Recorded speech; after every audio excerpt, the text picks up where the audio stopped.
জন্য করতেছেন, এত ফিকির কেন এটার মধ্যে? বিশাল বড় কিছু করতে হবে কেন? খাসি একটা কিনেন, জবাই করেন, শেষ, খালাস, কোরবানি আল্লাহর জন্য হয়ে গেছে। এই গরুর গোস্তটা মনে হয় মজা হবে, না না আমগর একটু মজা বেশি হয়েছে, কম হয়েছে, এগুলো বললেন না আল্লাহর রাস্তায়। আবার হিসাব করে যে এই যে বাজারে বেচলে কত টাকার গোস্ত বেচা যায় তো দেখি, তো হিসাব করে দেখে আহা কিনলাম 1 লাখ দিয়া, গোস্ত তো 80,000 টাকার বেচা হবে, হইতো তার মানে কি 20,000 টাকা লস খাইলাম।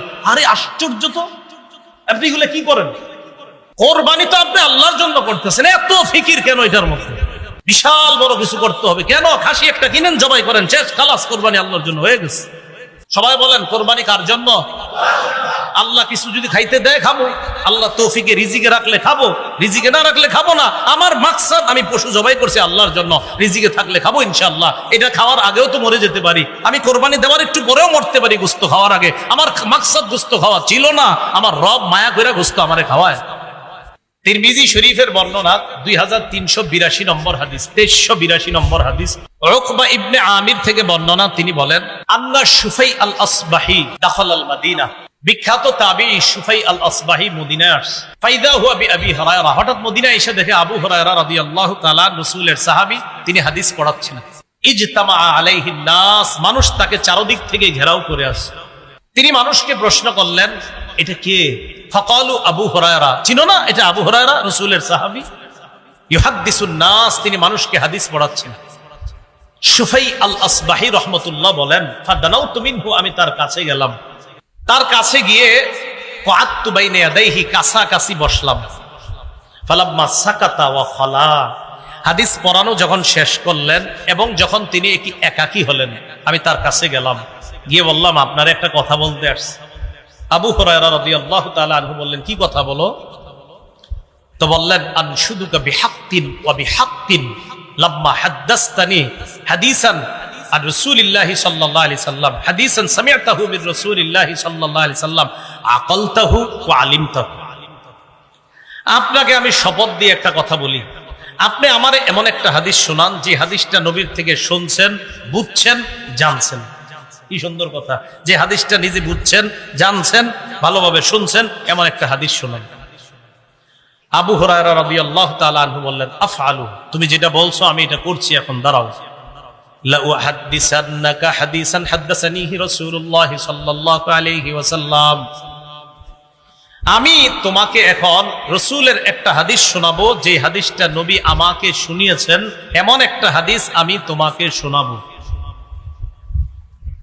এই কথা বইলে কি হইছে জানেন? সুম্মা নাশাগা আবু হুরায়রা তানাশাগা, আবু হুরায়রা রাদিয়াল্লাহু তাআলা এটা বইলে বেহুশ হয়ে গেছে। হাদিস বলছিনি, বলে নাই, বলছে শোনাবো, এটা বইলে বেহুশ হয়ে গেছে। ফালাম্মা আফাকা, ওনার যখন হুশ ফিরে আসছে, হুশ ফিরে আসার পর তখন তিনি আবার বললেন আফআলু লা উহাদ্দিসান্নাকা হাদিসান হাদাসানিহি রাসূলুল্লাহ সাল্লাল্লাহু আলাইহি ওয়াসাল্লাম ফি হাযাল বাইত মা মা'না আহাদুন গায়রি ওয়া গায়রুহু, আমি তোমাকে এমন একটা হাদিস বলবো যে হাদিসটা নবী আমাকে এই ঘরে শুনিয়েছে, আমি আর নবী ছাড়া এই ঘরে তখন কেউ ছিল না, এমন একটা হাদিস আমারে বলছে, ওই হাদিসটা আমি এখন তোমাকে শোনাবো। তাহলে হাদিসটা গুরুত্বপূর্ণ। এটা বইলে আবার বেহুশ হয়ে গেছে। হাদিস শোনাইছিনি? শোনাইনি।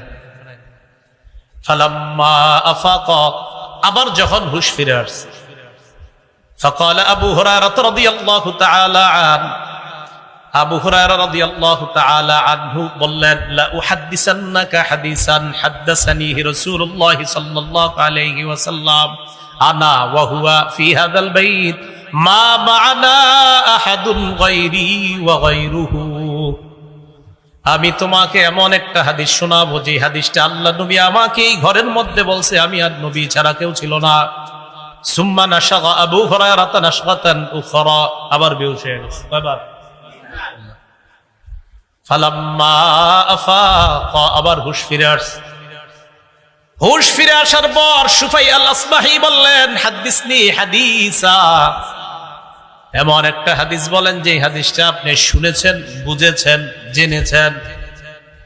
আবু হুরায়রা বললেন লা উহাদ্দিসান্নাকা হাদিসান হাদাসানিহি রাসূলুল্লাহ সাল্লাল্লাহু আলাইহি ওয়াসাল্লাম ফি হাদাল বাইতি ফি মাকামি হাযা, এই ঘরে এই স্থানে নবী আমারে হাদিসটা বলছে, এখনই তোমাকে শোনাবো। এটা বইলে আবার বেহুশ হয়ে গেছে, আবার হলো চারবার। বোঝা যাচ্ছে গুরুত্বপূর্ণ কথা, এই জন্য বেহুশ হয়ে যেতেছে। এরপর ওনার হুশ ফিরে আসার পর ওই বর্ণনা, মানে যিনি হাদিস শুনতে চাইতেছে তিনি বলেন, সুম্মা মালা খাররান আলা ওয়াজহিহি। এবার আবু হুরায়রা রাদিয়াল্লাহু তাআলা আন এইভাবে চেহারার উপর এইভাবে আপনি বেহুশ হয়ে পুরো যাবে, আমি কি করলাম, তাড়াতাড়ি গিয়ে ধরলাম, ধইরা আমার সাথে ট্যাক লাগায় বসায় রাখছি, বসায় বললাম, আমার মেহেরবানি করে হাদিসটা শোনান, আপনি বারবার বেহুশ হচ্ছেন কেন, এটা কি হাদিস? তখন আবু হুরায়রা রাদিয়াল্লাহু তাআলা আনহু বললেন যে আল্লাহ পাক রব্বুল আলামিন যখন কিয়ামতের ময়দান কায়েম করবেন, বান্দাদের বিচার ব্যবস্থা যখন আল্লাহ শুরু করবেন, আউয়ালু মান ইয়াদউ বিহি, সর্বপ্রথম আল্লাহ ডাকবেন এমন তিন ব্যক্তি, ডাকবেন তো অনেক, এমন তিন ব্যক্তি, এর মধ্যে একজন রাজুলুন জামাআল কুরআন, যে ব্যক্তি কোরআন জমা করেছে, মানে আলেম হইছে, তাকে ডাকবে প্রথম। দুই নাম্বার ওয়া রাজুলুন সাহিবুল মাল, টাকা পয়সাওয়ালা, দান করছে দুনিয়াতে, ডাকবে। ওয়া রাজুলুন কুতিলা ফি সাবিলিল্লাহ, আরেক ব্যক্তি যে আল্লাহর রাস্তায় শহীদ হয়েছে, এমন তিনজনকে ডাকবেন। ডাকার পর আলেমকে আল্লাহ বলবেন, আমি তোমাকে ওই জিনিস শিক্ষা দিলাম, আল্লামতুকা আলা মা আনজালতু আলা রাসূলি, আল্লামতুকা মা আনজালতু আলা রাসূলি, আমি আমার নবীর উপর যা নাজিল করলাম এই বিদ্যা আমি তোমাকে শিক্ষা দিলাম। ফামাদা আমিলতা ফিমা উল্লিমতা, যা জানছো জানা অনুযায়ী কেমন আমল করলা? জবাব দিবে, আকুমু বিহি আনা আল-লাইলি ওয়া আনা আন-নাহার, সকাল সন্ধ্যা আমল করছে। আল্লাহ বলবে, না, মিথ্যা কথা, কাযাবতা, তুমি মিথ্যা বলছো। তুমি কি বলছো? মিথ্যা বলছো। লিউকাল, তোমারে যেন বলা হয়, ইন্নাহু কারিউন, অমুকে বড় কারি, অমুকে বড় আল্লামা, অমুকে বড় আলেম, অমুকে বড় শেখুল হাদিস, অমুকে বড় মুফতি, অমুকে বড় মুহাদ্দিস, তুমি এই কারণে ইলম শিখছো। এটা আল্লাহ বলার পর ওয়াতাকুলু লাহুল মালাইকা কাযাবতা, আল্লাহ তাকে বলছে তুমি মিথ্যা বলছো। ফেরেশতারা আল্লাহর কথা সমর্থন করে ওই বান্দারে বলবে, হ্যাঁ তুমি মিথ্যা বলছো। প্রথমে আল্লাহ বলবে তুমি মিথ্যা বলছো, ফেরেশতারা বলবে হ্যাঁ মিথ্যাবাদী তুমি। এই কথা বলার পর অন্য বর্ণনা আসসাহিবা আলা ওয়াজহিহি, মাথাটা নিচে পাগুলা উপরের দিকে দিয়ে হেঁচড়াইতে হেঁচড়াইতে জাহান্নামে ফেলা। যাও, তুমি কি কারণে ইলম শিখছো? এক নাম্বার রিয়া দেখানোর জন্য শিখছ।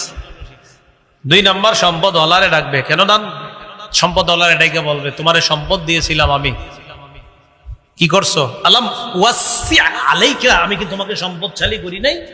সে বলবে বালা ইয়া রব, হ্যাঁ আল্লাহ সম্পদ দিয়েছেন, তো কি করছো? জবাব দিবে আসিল রাহিম, আমি রক্তের সম্পর্ক রক্ষা করেছি। ওয়াসা সাদদাকু, আল্লাহ আমি সদকা করছি, অনাথ সদকা করতাম। আল্লাহ বলবে মিথ্যা কথা। লিউকাল ইন্নাহু জাওয়াদ, ফুলানুন জাওয়াদ, যেন তোমারে বলা হয় অমুকে বড় দাতা, এই জন্য তুমি দান করতা। না হয় তুমি 5 জনের যাকাতের 5টা লুঙ্গি দিয়ে ছবি তুলে ফেসবুকে কেন দিছিলা বলো? 5 জন মহিলার 5টা শাড়ি দিয়ে তুমি ফেসবুকে ছবি দিছো, তো তোমার নিয়ত কি? তুমি তো এটাই নিয়ত তোমারে মানুষ বড় দাতা বলবে। হ্যাঁ জানি না, একটা কথার কথা, হয়তো ফেসবুকে দিছে এই নিয়তে যে আল্লাহ আমি দিলাম, অন্য আরো 10টা মানুষ দেয়, তাহলে ঠিক আছে, তার নিয়ত তো আমরা জানি না। কিন্তু যদি নিয়তটা এটা হয় যে আমি দিলাম, মানুষ দেখুক আমি কত বড় দাতা, নিয়ত জানে কে? আল্লাহ। তোমাকে বলা হয়েছে দুনিয়াতে অকতিল, তুমি বড় দাতা, দুনিয়াতে বলা হয়েছে, যাও জাহান্নামে যাও। গেল জাহান্নামে, শহীদ আসো, আল্লাহ রাস্তায়, আমার রাস্তায় জিহাদ করছো তুমি, না কেন করছো? আল্লাহ কাতালতু হাত্তা কুতিলতু, আমি লড়াই করতে করতে শহীদ হয়ে গেছি। আল্লাহ বলবে কেন? বলবে আপনার জন্য। আল্লাহ মিথ্যা কথা, তোমারে বীর বাহাদুর বলা হয় যেন এই নিয়তে তুমি জিহাদ করছো। দুনিয়াতে মানুষ তোমারে অনেক বীর বাহাদুর বলছে, যাও জাহান্নামে যাও, জাহান্নামে। আবু হুরায়রা বলেন উলাইকা সালাসাতুল্লাতি তুসআরু বিহিমুন নার, এই 3 ব্যক্তির দিয়ে আগুন প্রজ্বলিত করা হবে জাহান্নামে।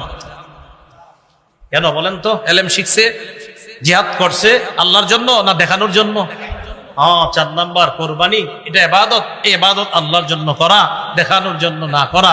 তাহলে বলেন তো, 1 নাম্বার নিয়ত শুদ্ধ করা, 2 নাম্বার হালাল মাল দিয়ে কোরবানি করা, 3 নাম্বার বেদাত মুক্ত ভাবে শরীয়ত মোতাবেক কোরবানি করা, 4 নাম্বার রিয়া মুক্ত, মানুষকে দেখানোর জন্য না, আমার রবকে খুশি করার জন্য কোরবানি করা। এই গরুর গোশতটা মনে হয় মজা হবে, না না আমগর একটু মজা বেশি হয়েছে কম হয়েছে, এগুলো বললেন না আল্লাহর রাস্তায়। আবার হিসাব করে যে এটা বাজারে বেচলে কত টাকার গোস্ত বেচা যায় তো দেখি, তো হিসাব করে দেখে আহা কিনলাম 1 লাখ দিয়া, গোস্ত তো 80,000 টাকার বেচা হবে, হইতো তার মানে কি 20,000 টাকা লস খাইলাম। আরে আশ্চর্য তো, আপনি এগুলো কি করেন? কোরবানি তো আপনি আল্লাহর জন্য করতেছেন, এত ফিকির কেন এটার মধ্যে? বিশাল বড় কিছু করতে হবে কেন? খাসি একটা কিনেন, জবাই করেন, শেষ, খালাস, কোরবানি আল্লাহর জন্য হয়ে গেছে। বলেন, সবাই বলেন, কোরবানি কার জন্য? আল্লাহ কিছু যদি খাইতে দেয় খাবো, আল্লাহ তৌফিকে রিজিকে রাখলে খাবো, রিজিকে না রাখলে খাবো না। আমার মাকসাদ, আমি পশু জবাই করছি আল্লাহর জন্য, রিজিকে থাকলে খাবো ইনশাআল্লাহ। এটা খাওয়ার আগেও তো মরে যেতে পারি, আমি কোরবানি দেওয়ার একটু পরেও মরতে পারি গোস্ত খাওয়ার আগে। আমার মাকসাদ গোস্ত খাওয়া ছিল না, আমার রব মায়া করে গোস্ত আমারে খাওয়ায়। তাহলে কোরবানির উদ্দেশ্য আল্লাহরে খুশি করা। হারাম মাল এটা যেন শরীক না হয়, হারাম টাকার অংশীদার তাদের থেকে খুব সতর্কতা অবলম্বন করা। 8টা পর্যন্ত থাকার কথা ছিল, 12 মিনিট বেশি হয়েছে। আল্লাহ পাক রব্বুল আলামিন আমাদের সকলকে যে কথাগুলো শুনলাম বললাম, এই কথাগুলোর উপর আমরা সকলে যেন আমল করতে পারি, আল্লাহ তৌফিক দান করেন।